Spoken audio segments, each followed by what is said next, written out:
পাগলের মতো কাঁদতে লাগলেন। আল্লাহ পাক, আমি বাড়ি একা হয়ে গেলাম, আমার বিবি নাই আল্লাহ, আমার বাচ্চাও তো বিবির পেটে, দুইজনকে দাফন করা হয়েছে।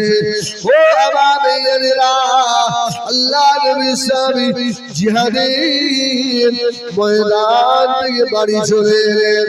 আল্লাহ পাকের দরবারে দুটো হাত তুলে পাগলের মতো কাঁদতে লাগলেন।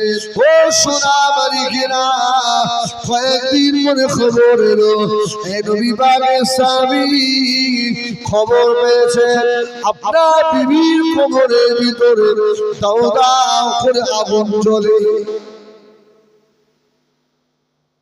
কবরে আগুন জ্বলছে। এবার কি হবে? একবার দরুদ শরীফ আল্লাহুম্মা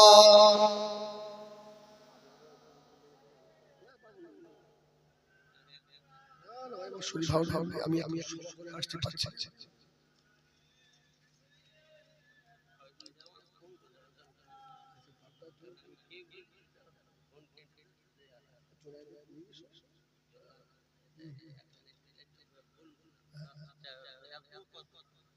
আমি আড়াইটা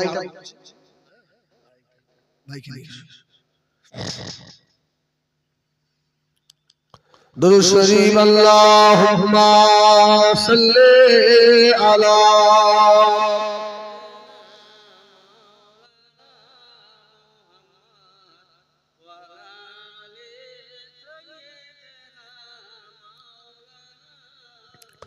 इन हवाओं से कह दो इन आए इधर मुझको खुशबू की कोई जरूरत नहीं, जिल्द खुशबू से महका है सारा जहां, खुशबू मदीने में मौजूद है। अल्लाहुम्मा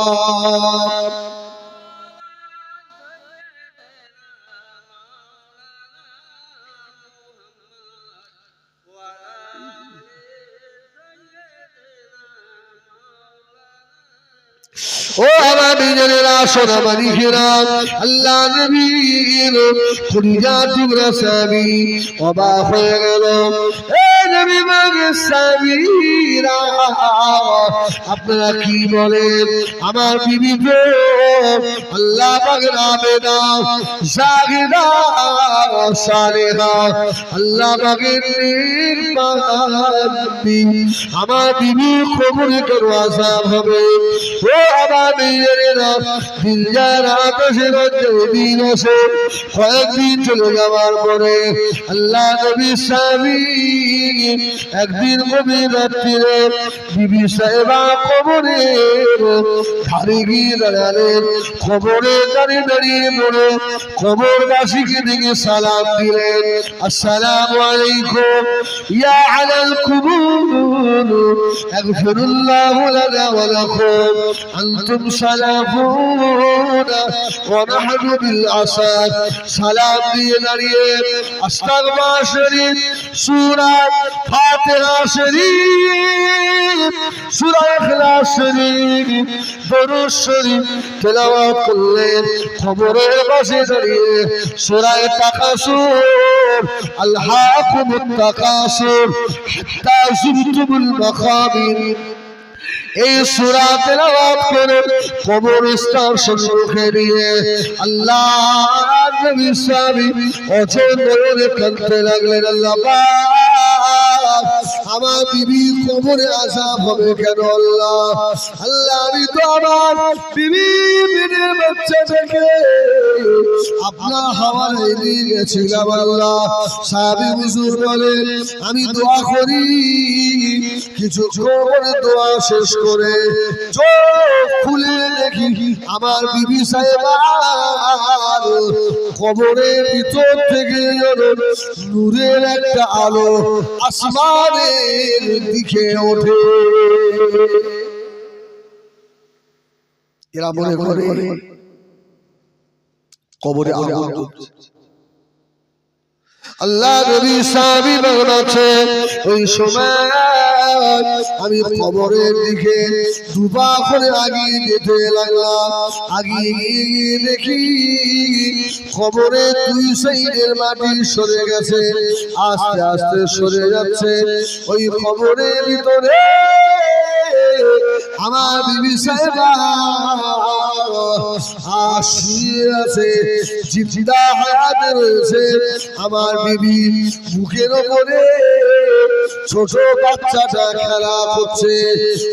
নবাবিতে বসে আল্লাহ নবীর মুখে মানে তাকিয়ে রয়েছে। আল্লাহ নবী জিজ্ঞাসা করলেন, আমি রাসূলুল্লাহ তোমাকে সব সময় দেখি, তুমি যখনই আমার মুখে বসো অন্য কোনো দিকে তুমি তাকাও না। আমি রাসূলুল্লাহ আমার মুখের দিকে তাকিয়ে বসে থাকো, কারণটা কি? এর কারণটা কি? ও আমার নিজেরা সোনা বাড়িরা হযরত ওমর ফারুক রাদিয়াল্লাহু তাআলা আনহু জজ্জা করে কাঁদতে লাগলেন, ইয়া রাসূলুল্লাহ, ইয়া হাবিবাল্লাহ, আমি উমরের জন্য আমার নবীর কত কষ্ট হয়েছে। আল্লাহ নবী উমরের ভয়ে পাহাড়ের গুহায় গুহায় নামাজ পড়েছে। আল্লাহ ইয়া রাসূলুল্লাহ, ইয়া হাবিবাল্লাহ, আমি উমর যেদিন আপনার নূরের হাত দুটো ধরে কলমা পড়েছিলাম, ওই দিনে ইয়া রাসূলুল্লাহ, ইয়া হাবিবাল্লাহ, আপনি আমার দুই কাঁধ ধরে একবার ছাড়া দিয়েছিলেন আর দুঃখ করে চোখে পানি ছেড়ে দিয়ে বলেছিলেন, ও হযরত ওমর, আমি রাসূলুল্লাহকে আর কত কাঁদাবে ওমর, আর কত কষ্ট দেবে ওমর। ও হযরত ওমর, তোমার ভয়ে আমি রাসূলুল্লাহ পাহাড়ের গুহায় গুহায় নামাজ পড়ি। আল্লাহ নবী গো, ওই দিনে আমি ওমরের কলিজায় বড় কষ্ট হয়েছিল। আমি নিয়ত করে নিয়েছি আমার জন্য আল্লাহ নবী যতটা কষ্ট পেয়েছেন আমি আল্লাহ নবীকে অতটা খুশি করব। ইয়া রাসূলুল্লাহ, ইয়া হাবিবাল্লাহ, শুধু তাই নয়, আমি এটাও নিয়ত করেছি আল্লাহ আমাকে যতদিন হায়াতে রাখেন আমি আল্লাহ নবীর দরবারে বসে আল্লাহ নবীর নূরের মুখের দিকে ছাড়া আর কোনো দিকে তাকাবো না। ইয়া রাসূলুল্লাহ, শুধু আমি আপনার মুখটাই দেখবো।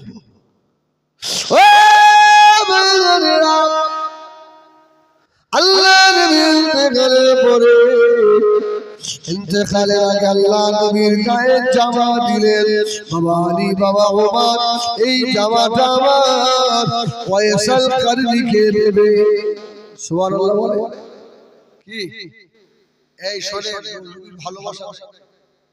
ওমর রাদিয়াল্লাহু তাআলা সব সময় নবীর দিকে তাকিয়ে, রাসূলের ইন্তেকালের পরে যখন ওমর আর আলী জামাটা নিয়ে ফয়সাল কারনীর কাছে গেছে, তো ফয়সাল কারনীর দিকে বলছে, এই ওমর, তোমরা সব সময় আমার নবীর দরবারে থাকতে, বলো তো আমার নবীর এই ভুরুটা জোড়া ছিল না ফাঁকা ছিল? জোরে বলুন সুবহানাল্লাহ।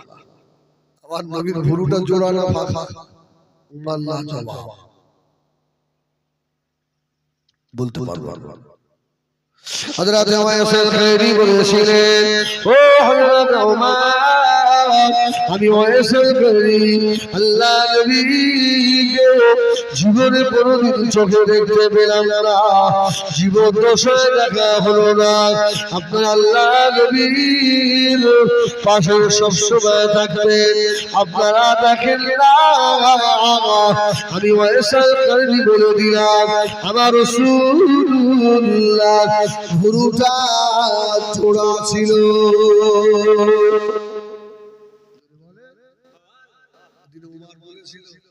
এই জন্যই তো রাসূলের জামার হাত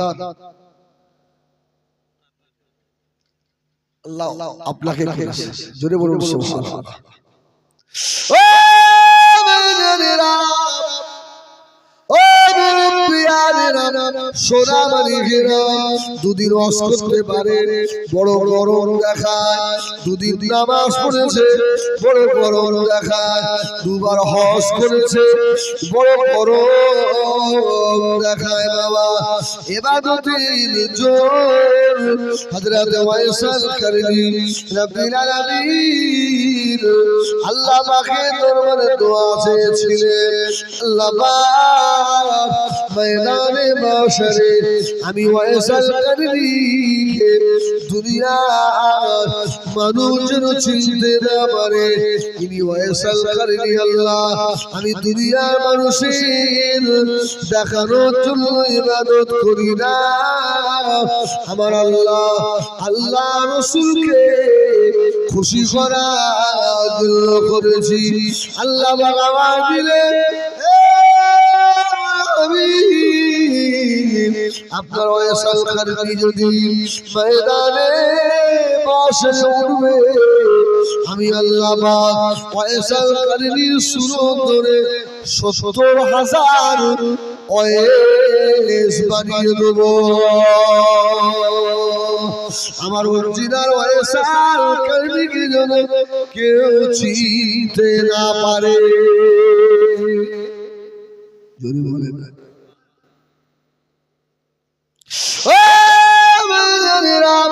আবার ঘুরে এসে হযরত ওমর ফারুক রাদিয়াল্লাহু তাআলা হুজুরকে তো মদিনার মসজিদে নামাজি হালতে হুজুরের পেটের ভিতরে সূরা ঢুকিয়ে দেওয়া হয়েছিল। হযরত ওমর পেটটা ধরে আস্তে আস্তে পিছনে হটে এসে আল্লাহ নবী সাহাবীটাকে হাত ধরে ইমামতি জায়গায় দাঁড় করালেন। এই জন্য মসজিদে ইমামের পিছনে এমন একজন মুসল্লি দাঁড়ানো দরকার,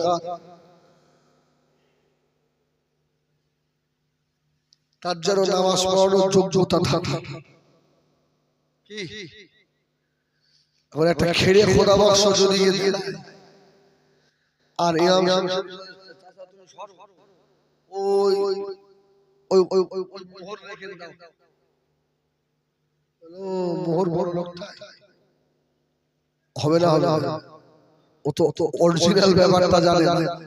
এখন ইমাম সাহেব নামাজ পড়াতে পড়াতে ইমাম সাহেবের যে ওযু ভেঙে যাবে না, এর কোনো গ্যারান্টি দেওয়া যাবে? এখন ওযু যদি ভেঙে যায় ইমাম সাহেব দাঁড়িয়ে সব ছেড়ে দাও, আমার শেষ, এরকম বলবে।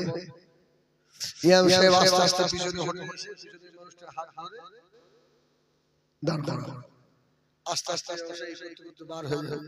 আচ্ছা, যদি আপনাদের মসজিদে ইমাম সাহেব তারপর সকালবেলা সারা কেরাম বাজবে না, বাজবে না, হ্যাঁ, ইমাম সাহেব রাখা যাবে না, এর উযু থাকে না। আল্লাহু আকবার। আমার ভাইয়েরা, সোনা মানিকেরা, হযরত ওমর ফারুক রাদিয়াল্লাহু তাআলা আনহু হুজুর আমার শহীদ হয়ে গেলেন। হুজুরকে গোসল দেওয়ার সময় যারা গোসল দিয়েছিলেন ওরা দেখতে পেলেন হযরত ওমরের শরীরে বড় বড় চাবুকের দাগ।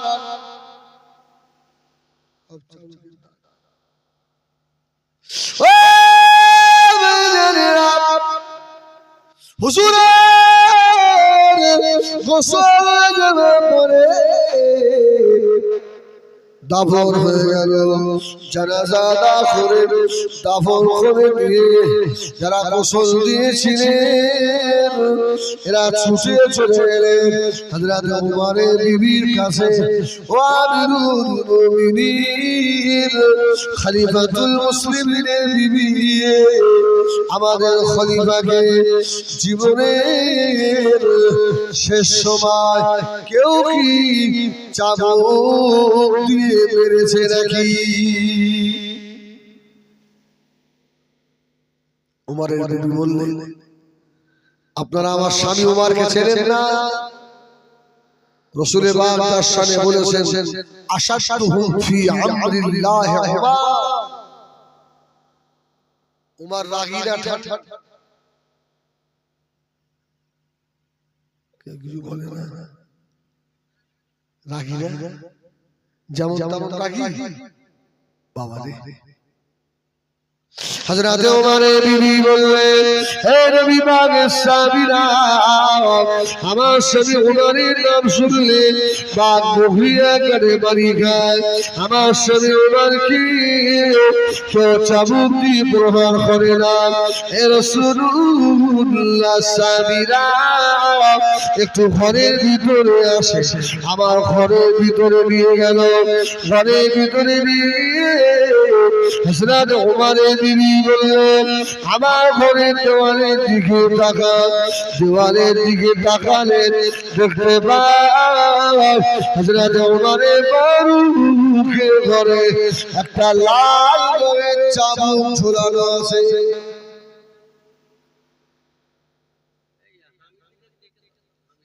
লাল চাবুক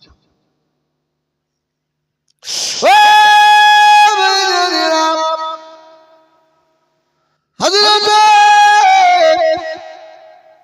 উমরের বিবি বলেছিলেন এ নবী পাকের সাহাবীরা আপনারা তো নামাজ পড়েন নামাজের হিসাবের ডায়েরি কি আপনাদের আছে?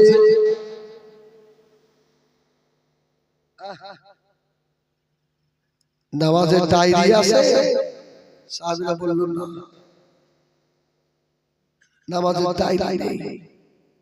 হযরত উমরের বিবি বললেন আমার স্বামী উমরের ইবাদত হিসাব করা ডায়েরি ছিল হযরত উমর সারা দিনে কত রাকাত নামাজ পড়তেন হযরত উমর সারা দিনের ভিতরে কতবার কোরআন শরীফ তেলাওয়াত করতেন কতবার জিকির করতেন হযরত উমর সব লিখে রেখে দিত।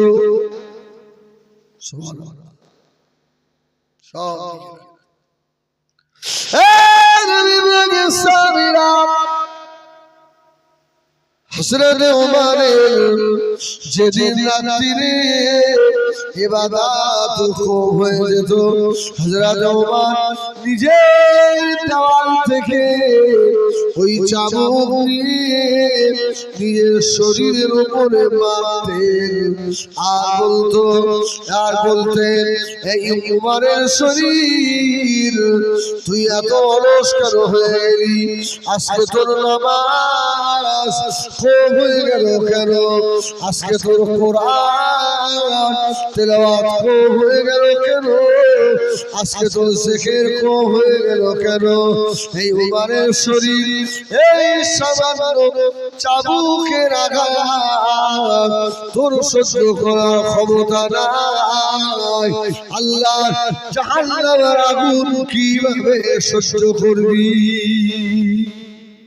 জোরে বলেন সুবহানাল্লাহ। নিজের চাবুক এই সামান্য চাবুকের আঘাত তোর সবার ক্ষমতা নেই। তুই জাহান্নামের আগুন সহ্য কি করবি? হযরত ওমর ফারুক রাদিয়াল্লাহু তাআলা পেটে যখন সোনা মারা হলো, হযরত ওমরের বেটা আব্দুল্লাহ, হযরত আব্দুল্লাহ ইবনে ওমর ওমরের মাথাটা কোলের উপরে রেখেছিলেন। হযরত ওমর ওই সময় আস্তে আস্তে বলেছিলেন, ও তুমি আমার মাথাটা তোমার কোলের উপরে রেখো না, আমার মাথাটা জমিনে নামিয়ে দাও। আমি উমারের মতো গুনাহগার আসমানের নিচে জমিনের উপরে আর আমি উমারের মাথাটা ধুলার উপরে একটু গড়াগড়ি লুটুবাটি খা। আমার আল্লাহ যদি দয়া হয়, আল্লাহ যদি দয়া হয়, আল্লাহ যদি এটা দেখে হযরত ওমরের জীবনের গুনাহগুলো মাফ করে দেয়।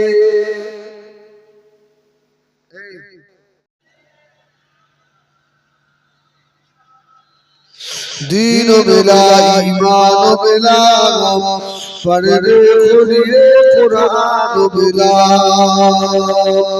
جو کچھ دیکھا تھا سب کچھ دلوا دیا کملی والے نے بولو لا الہ الا اللہ لا الہ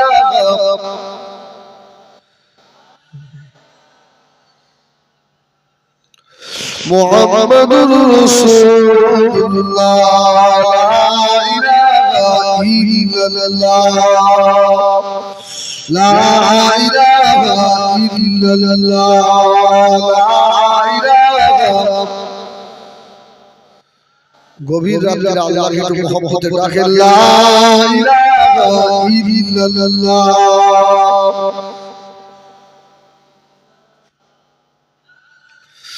لا إله إلا الله محمد رسول الله اللهم صل على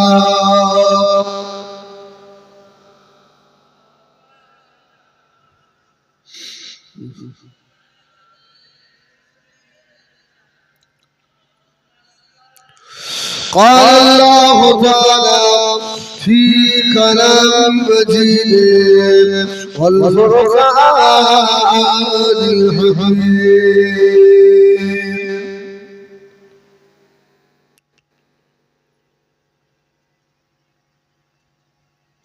قل يا عبادي الذين أسرفوا على أنفسهم لا تقنطوا من رحمة الله إلا الله يغفر الذنوب جميعا إنه هو الغفور الرحيم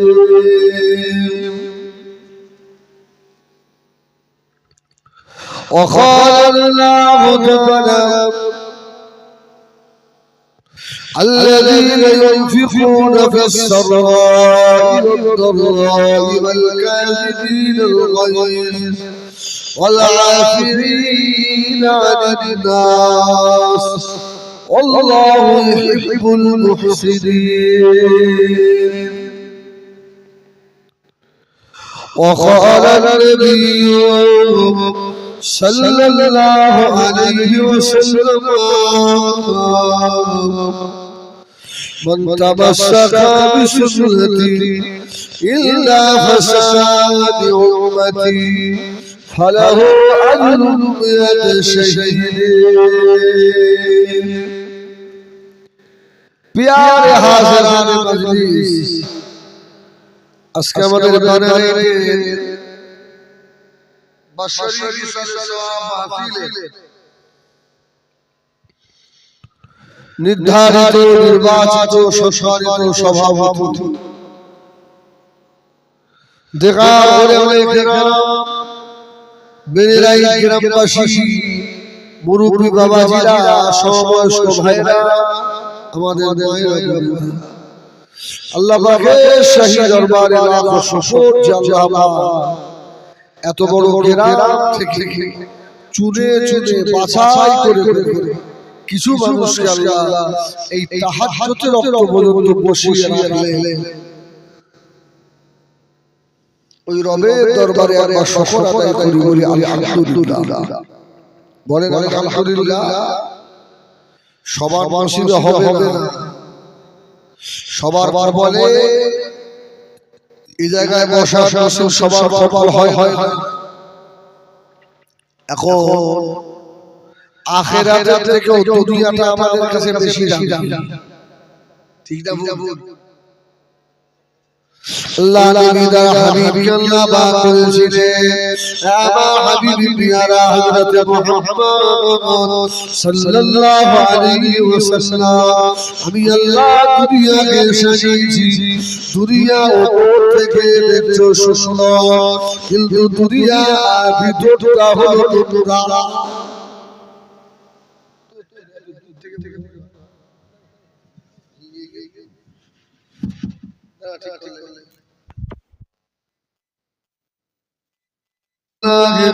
সাল্লাল্লাহু আলাইহি ওয়াসাল্লাম আল্লাহ নবী ফরমাতেন, আদ-দুনিয়া ওয়াজিফা ওয়া তালিবুল লিলাহ। দুনিয়া হচ্ছে একটা মরা কুতার, দুনিয়া মরা কুকুরের মতো। ও দুনিয়া মরা কুকুরের মতো আল্লাহকে রাসূলুল্লাহকে বললেন, শিয়ালের মতো বললেন না, শকুনের মতো বললেন না, মরা পশু কুকুরও খায় খায়।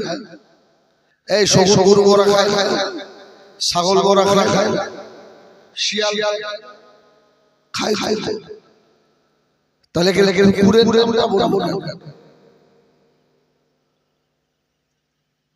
ও সোনা মানিকেরা, শকুন দিনের বেলা মরা পশু খায়, রাত্রিরে খায় না। রাত্রিরে শিয়াল রাত্রিরে খায়, দিনে খায় না। কুকুর রাতেও খায়, দিনেও খায়। এই জন্য আল্লাহ নবী ফরমাতেন, আদ-দুনিয়া ওয়াজিফা ওয়া তালিবুল লিলাহ। দুনিয়াটা হলো মরা কুকুরের মতো।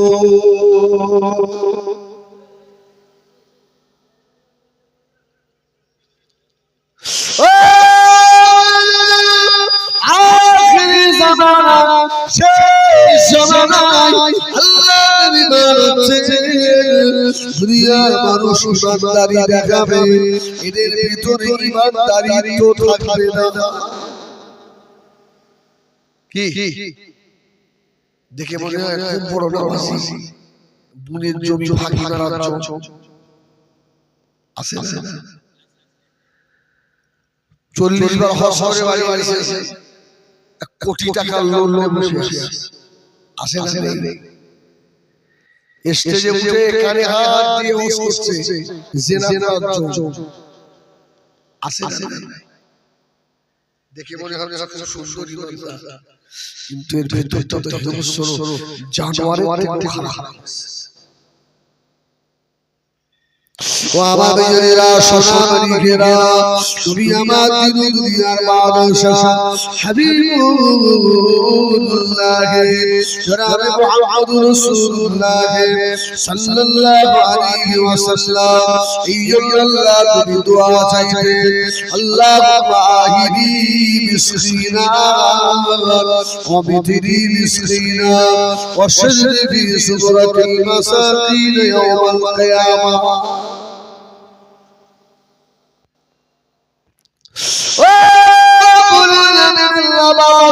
আমাকে মিসকিন আলোকে রাখো, মিসকিনের শুকরে আল্লাহ আমাকে হাসর করুন। কেন আম্মা জান হযরত আয়েশা সিদ্দিকা রাদিয়াল্লাহু তাআলা আনহা জিজ্ঞাসা করলেন, ইয়া রাসূলুল্লাহ, ইয়া হাবিবাল্লাহ, মিসকিনের শুকরে আপনার হাসর হবে, এই দোয়া কেন চাইলেন? আল্লাহ নবী বলেছিলেন, ও বিবি আয়েশা সিদ্দিকা জানো গো, আল্লাহ গরীব মিসকিনকে ধনীদের থেকেও 500 বছর আগে আল্লাহ জান্নাত নসিব করাবে।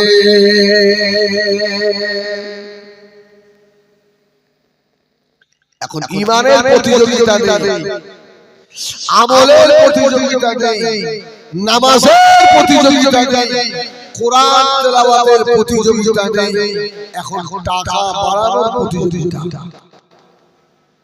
ঠিক বললাম? শুধু আপনারা আরে আমরা আমার ভেবেছে আমি কি জিনিস তোরা আমার চিন্তা করি, ওই জন্য আমার দাও। আমি এত বড় নবী, একটা জলসা করে আবার এখানে এসেছি, আবার কিছু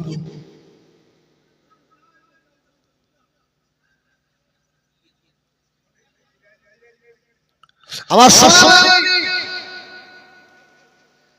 ও মেয়েরা যারা দুনিয়ার পিছনে দৌড়াবে এরা কুকুরের মতো বাবা, তবে দুনিয়া আখিরাত খুঁজতে গেলে দুনিয়া দরকার আছে না নাই?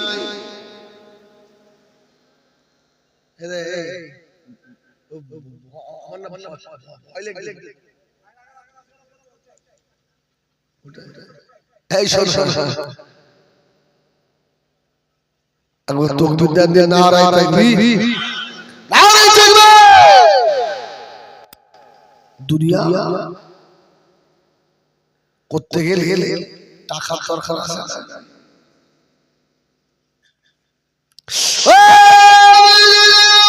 নৌকা যদি তৈরি করে ওই নৌকা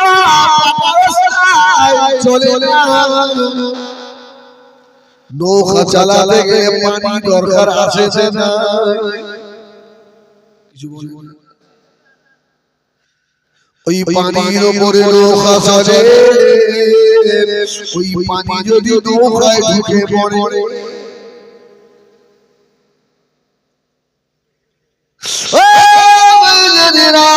এই সময় বলতে রব্বানা আতিনা ফিদ দুনিয়া হাসানা ওয়া ফিল আখিরাতি হাসানা ওয়া কিনা আযাবান নার।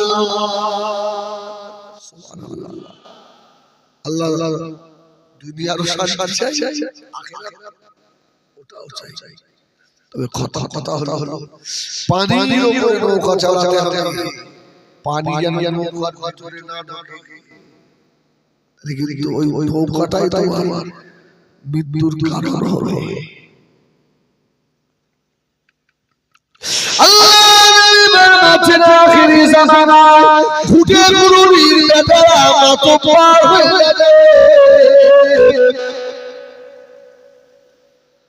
ঘুটে গুরুর বেটাগুলোরা মন দেখানি দিয়ে গ্রামের শিক্ষিত ছেলে, গ্রামের ইমাম, গ্রামের হাফেজ সাহেব, গ্রামের খতিব সাহেব, তাদের কথা ইশারা আমলে চলবে, তার তো গ্রামে কিয়ামত হয়ে যাবে। এটাই হলো কিয়ামতের বড় আলামত। বাস্তব হচ্ছে না।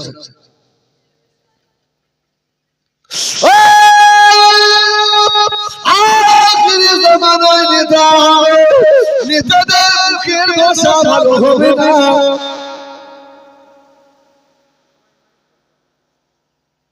এখন দেখেন না ওই সব মানুষগুলোকে তো আমরা তাস করে রেখেছি, যারা আজকে হাজার হাজার মানুষের ইরে মারা যায়,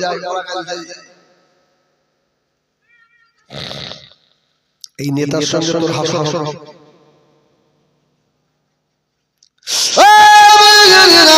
নবী আমার তিরুদুনিয়ার হাবিবুল্লাহ জনাবে মুহাম্মদুর রাসূলুল্লাহ সাল্লাল্লাহু আলাইহি ওয়াসাল্লাম আমার নবী জীবনে কাউকে অন্যায়ভাবে একটা চড় মারে না, আমার নবী কারো মনে ব্যথা দেয় না, আমার রাসূলের একটাই অপরাধ কলমা লা ইলাহা ইল্লাল্লাহ মুহাম্মাদুর রাসূলুল্লাহ এই দাওয়াত দিতে আমার নবীর মাথার উপরে পড়া উটের বোঝা ভরি চাপিয়ে দিয়েছে। আল্লাহ নবীকে কাবার শরীরে বসে আমার নবীর গলাতে ফাঁস দিয়ে দিয়েছে। হক কথা বলার জন্য আমার রাসূলের পাকে পাড়া ভাত খেতে দেয় না, ভাতের উপরে তোমরা আবর্জনা ফেলেছে। জমানা মিলিয়ে দেখেন পার্থক্য আছে নাকি?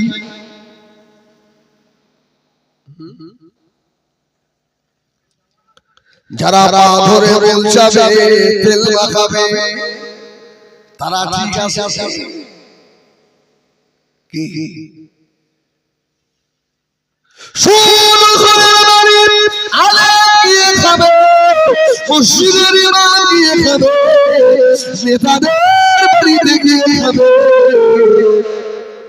এরা সুদকে সুদ মনে করবে না, হারামটাকে হারাম মনে করবে না, হালাল মনে খেয়ে নেবে।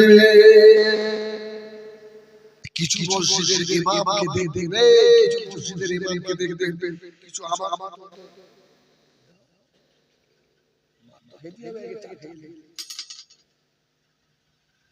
সুবহানাল্লাহ।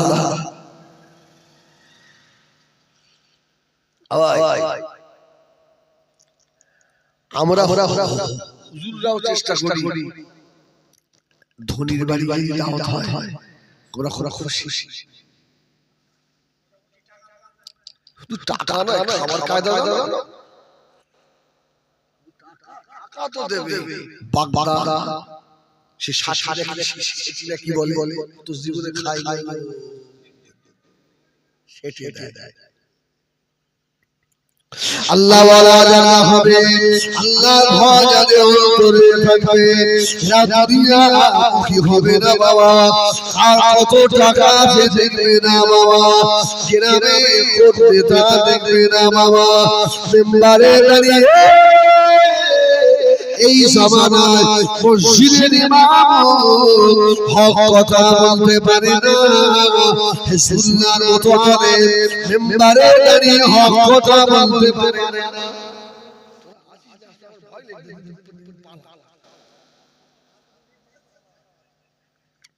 কে যদি আমার বাড়ি আল্লাহ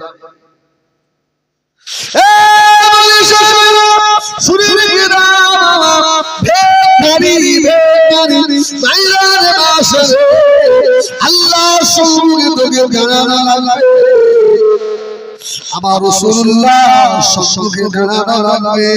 অনেক জায়গায় দেখেছি বাবা মাহফিলে দুশমনি করে, বাধা দেয়, হতে দেবে না। কার মাহফিলে বাধা দেয় অনিশেষে যে কদিন গায়ে শক্তি আছে করে নাও, আল্লাহ তোর হাতের শেষ কমাবে।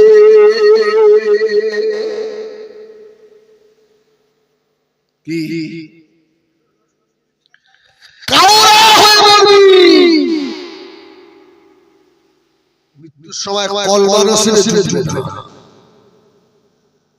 যা বলে দিল, কলমা তো নসিবে নেই। যাদের সঙ্গে ছিলিস ওদের সঙ্গে যাবি। আমার ভাইজানেরা সম্মানীরা, আজকে ফেরাইল গ্রামের মাহফিলে হিজবুল্লাহ তো আজ থেকে আসে না, এত বেশি মানুষ জীবনে কোনোদিন পাই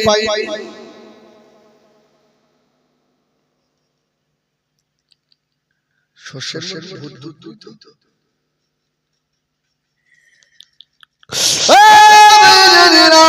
এই জন্য বলবো বাবা ফকির হো গরিব হো কানা হো খোড়া হো সে যদি আল্লাহ ওয়ালা হয় যার ভিতরে আল্লাহ ভয় আছে ওর পিছন ধরে চলে আল্লাহ চাইলে নাজাত পাবে ওই ঘুটে খুঁড়ি বেটার পিছন ধরবে না ও জাহান্নামী হবে তোমাকে ও জাহান্নামী বানাবে বাবা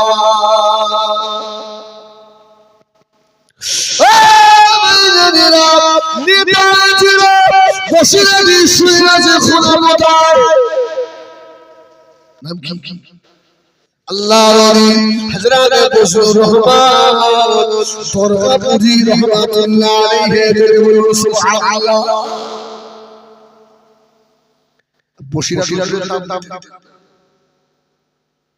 কেন বলে বসিরাতে রুহুল আমিন বড় আলেম আমি কোন বড় আলেম সুবহানাল্লাহ তো বড় বসিরাতে রুহুল আমিন দাদা হুজুরের আমি তো দাদা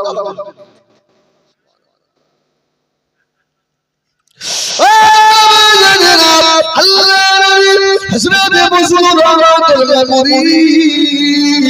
রহমাতুল্লাহ আলাইহি হুজুর পাঠি করতেন পাঠির মেম্বারে উঠে নামাজে রক্ত হয়ে গেলে আল্লাহ হযরত বশির আর বক্তব্য দিতেন না হুজুর মেম্বারে দাঁড়িয়ে বলতো বাবা রে যারা বেনামাজি আমি দরগা পুরীকে কেউ ভোট দিও না আমি বেনামাজিদের ভোটে নেতা হব না জোরে বলুন সুবহানাল্লাহ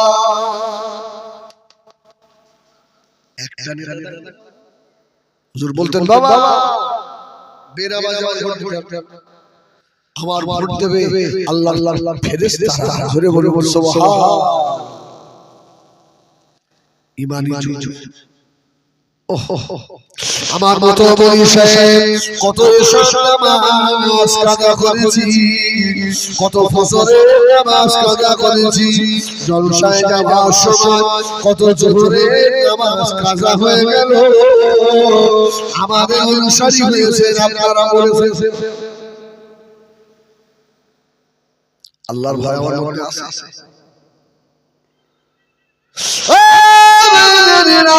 নবী আমাদের দুনিয়া বাদশাহ আল্লাহ নবী মক্কা থেকে মদিনা শরীফে চলে আল্লাহ নবী মদিনা শরীফে যে জায়গায় এসে বললেন ওই জায়গাটার নাম হলো কুবা ওই কুবার জায়গায় আল্লাহ একটা মসজিদ আমার নবী তৈরি করেছিলেন ওই মসজিদটার নাম হলো মসজিদ কুবা আল্লাহ নবী বারবার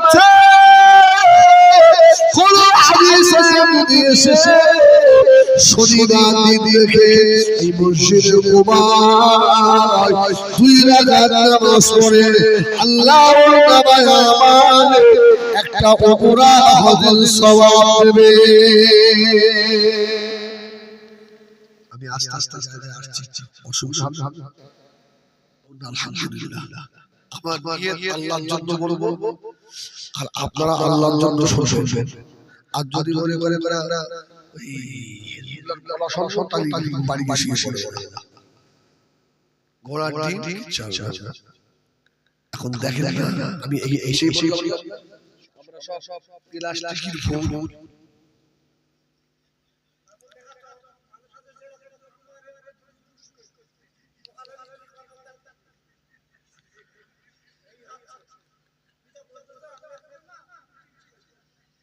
এই